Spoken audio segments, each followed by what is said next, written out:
Bruno Cathala has been designing two-player games for nearly 2 decades. His career was launched in 2002 with the publication of Tony and Tino, and Drake, and War and Sheep, which I don't have or can't find, I'm not sure at the moment.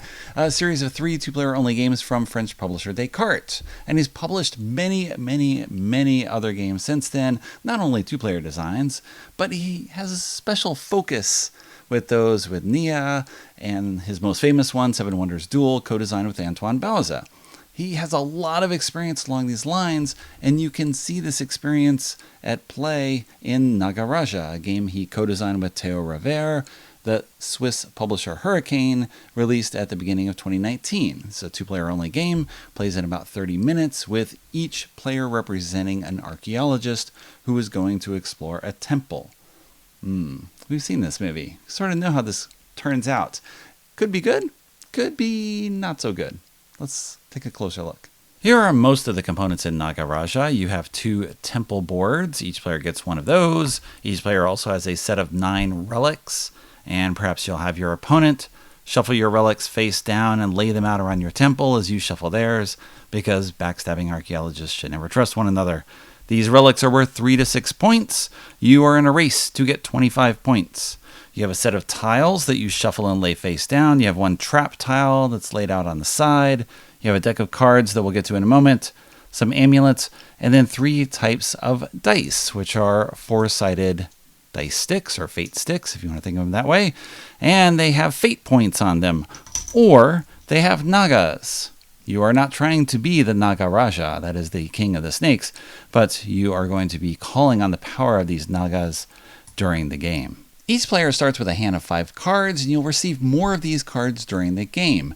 Good use of these cards will largely determine your fate in the game, both through the use of the dice, or fate sticks, that are shown at the top of the card, as well as the effects that are shown at the bottom of the card. You can use a card for either the dice or the effect, but not both. At the start of each round, each player secretly chooses 1 or more cards to play face down in front of them for the value of the dice on those cards. But all the cards that you play must come from the same family. There are 4 families of cards in the deck, and in this case I can play either this 1 card, either of those 2 cards, or both of them together, either of those 2 or both of them. Once players reveal their cards, they pick their dice from the dice pool, roll them simultaneously, then take turns deciding whether they will spend nagas, that is the snakes on the dice, to play any cards from their hand for special effects, starting with the player who holds the guide scroll. If both players pass in turn, then no one plays any effects, but if one player plays, then the other player has a chance to respond as long as they have any nagas in front of them. At the start of a round, you reveal the topmost tile from the deck so that both players can see what they're competing for, and after players choose cards, roll dice, and use nagas for special effects, whoever has the highest total of fate points wins this tile, with the player who holds the guide scroll breaking ties. The winner of this tile takes the tile and places it next to one of their 3 entrances in the temple, or next to a tile that is already in play. You are ideally trying to extend paths within the temple, and as soon as one of your paths that connects an entrance reaches a relic, you turn that relic face up, and you have that many points in your collection. So right now, I have 4 points. If I win this tile in the future, I can connect it this way, reveal this one. Now I have 10 points. Of course, if I reveal it this way, I extend nothing and I would not reveal this tile. But you want tiles. You want to reveal these relics, but not all relics are good. Normal relics are worth 3 to 5 points each, and as long as you have a path within your temple that connects one of those relics to an entrance, then you have those points. Those relics are face up. You also have 3 cursed relics, and those are worth 6 points each. Good to have them. Great, more points, but they are cursed. And if you ever reveal all 3 cursed relics in your temple, then you lose the game immediately. Some tiles have a special symbol on them, and when you reveal that tile at the start of the round, you take one of the 12 amulets and place it face down on that tile. And whoever wins that tile adds it to their grid like normal, and if they have a path from the entrance to where this amulet is, they take the amulet, look at it, and put it face down in front of them for use at some point later in the game. My path now extends up to this relic, Hey, another 6 points. I have 16 points, but if I reveal the other cursed relic, I lose the game. Amulet tokens come in 4 types, and there are 3 copies of each type of token. One type of token is worth 1 point each. A second is worth 2 points each, so that's 9 points hidden among the amulet tokens. So you'll be trying to win those tiles with amulet tokens in addition to reaching all the relics around your temple. But the tiles with amulet tokens usually don't have as good connectivity as other types of tiles. So, as any good 2-player game should, it pulls you in different directions. You want those amulets, but then it makes it harder to reach things. So maybe you don't want them, but if you're giving them up to your opponent, maybe those tokens are being added to other points that they have and will allow them to climb to victory first. Because as soon as anyone has 25 points among relics and hidden tokens, then they reveal those tokens and they win the game. The third type of amulet token allows you to reveal it, discard it, and draw a card immediately. Maybe you're looking for more bidding power or some special effect or digging for some type of solution, or just want more options in your hand. They're always good. The fourth type of amulet token allows you to cancel the effect on a played card, which can be huge because the effects of the cards has as much impact on the game as the bidding power on the cards. You're bidding, you're trying to win the tiles, but it's not just about winning the tiles and building paths. There's a little bit more to that because those paths can be used against you. When you are playing a card, you have to discard a naga that you have rolled, and you're either having an effect on yourself, if it's a white arrow pointing down, or your opponent with a red arrow pointing up, or your choice, you or the opponent. And that's important because it depends on what the effect is. In some cases, it's removing rolled dice from play. Well, clearly you want to do that only with an opponent, pretty much. Maybe you force an opponent to re-roll dice. Maybe you're adding fate points to your own total so that you can win a tile that previously looked like you were going to lose. More importantly, though, you can rotate tiles that are already in play, or you can swap tiles. Or there's one trap in the game where all the paths are broken on that trap. If you play the lone trap card, then you can put that tile in play on an opponent's temple, blocking them from where they were previously trying to build. You can also peek at the relics, or you can swap relic tokens, so you can see where all the cursed relics are, possibly avoid them, or, contrary-wise, see where they are on the opponent's board. Perhaps later in the game this tile comes up for bid, I win it. I'm going to add it to my collection and collect this amulet token, since now I have a path leading to it. But I don't want to risk revealing anything else right now because I have 16 points, but 2 of them are cursed. Perhaps later in the game, I'm going to choose dice, maybe a bunch of green dice, so I have a greater chance of rolling nagas because the green dice have nagas on 2 of their sides, the white one only 1, the brown none at all, but lots of fate points. So maybe I roll lots of green dice in order to play this card, which allows me to swap 2 tiles on my board without changing their orientation. Now I can swap these 2. This one goes face down because I no longer have a path that reaches it, and this one goes face up. Now I still have 14 points, not as good as 16, but I'm not in danger of losing the game immediately if I add something else to my grid and revealing it. 17 points at this point. I played Nagaraja 3 times in our review copy from Hurricane, and all 3 games have been incredibly tense. And when you think of good 2-player game designs, you probably think of them along one of 2 models. You have a tug-of-war model, where if one player is going to win, the other player has to lose. There's a limited amount of something, and we're competing over this resource or this element, whatever it is, and you got to yank someone to victory. The other way is as a race, where there's some finish line in the distance, and it doesn't matter whether I barely beat you or I beat you by a lot. As long as I get to that finish line first, I win. And both of those elements are at play in the game design of Nagaraja, as well as the victory conditions.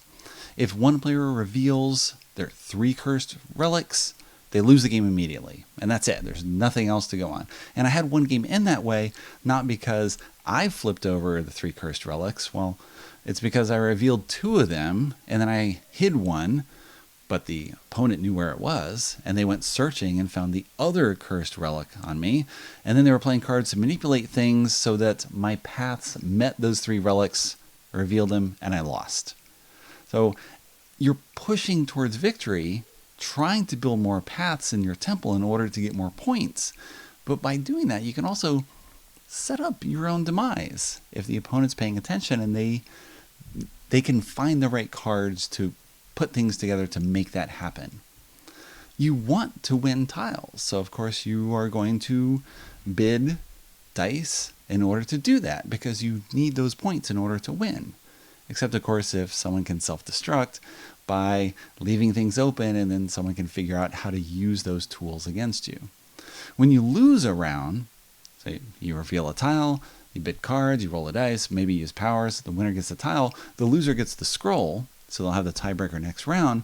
More importantly, they draw 3 cards from the deck and they keep 2 of them.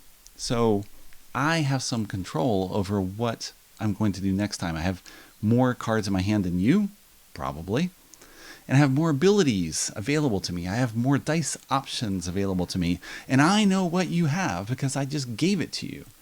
So sometimes you feel like you want to lose a round to gain for the future. But when you lose for a round, you're giving up that tile and possibly an amulet and other points, and the other player is progressing.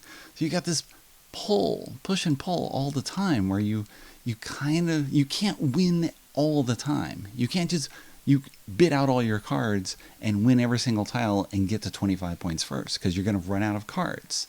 And then you're only going to be fed a single card from the other player, possibly 2 cards after a while once they start winning, and you have to bid with that card or bid with one of those 2 cards. You're never going to build up that many cards again, and you're going to have this hard time progressing for the rest of the game because you've given up everything.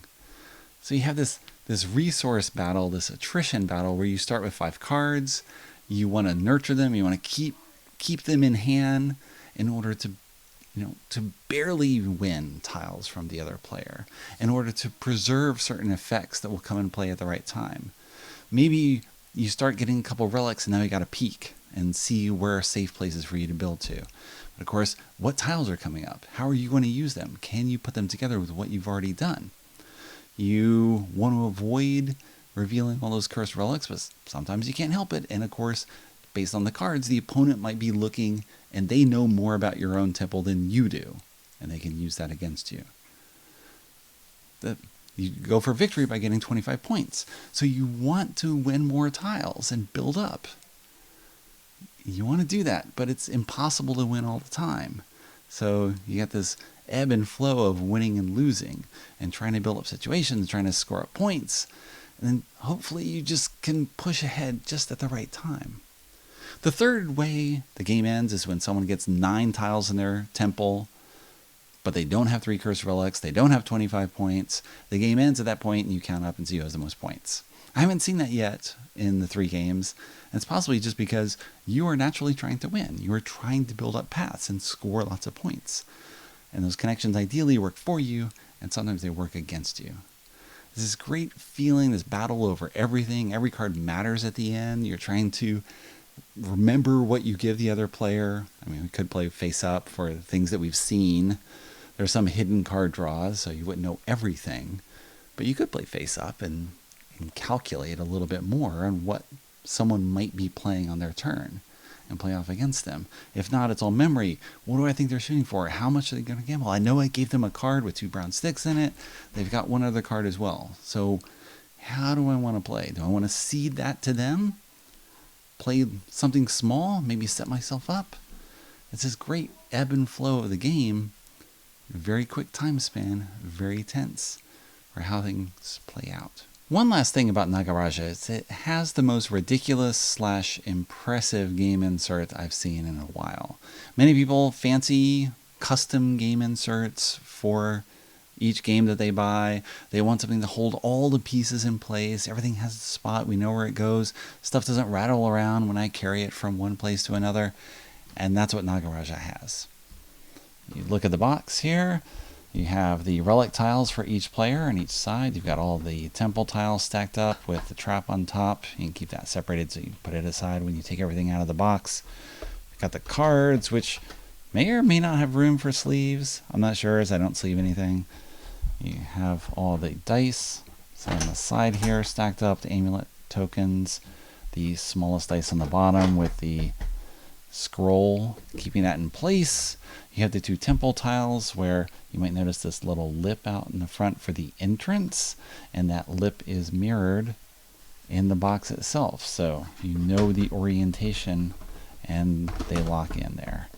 And then on the insert itself, it has the temple mouth at top, which shown on the box itself is replicated in the indentations around the box in this extra space, making it all look super fancy. Very nice job with the graphic design. Just perfect for this game. Everything locked in place. Of course, you could just ditch the insert and pack everything in a box roughly half that size, but depends on what you want to do.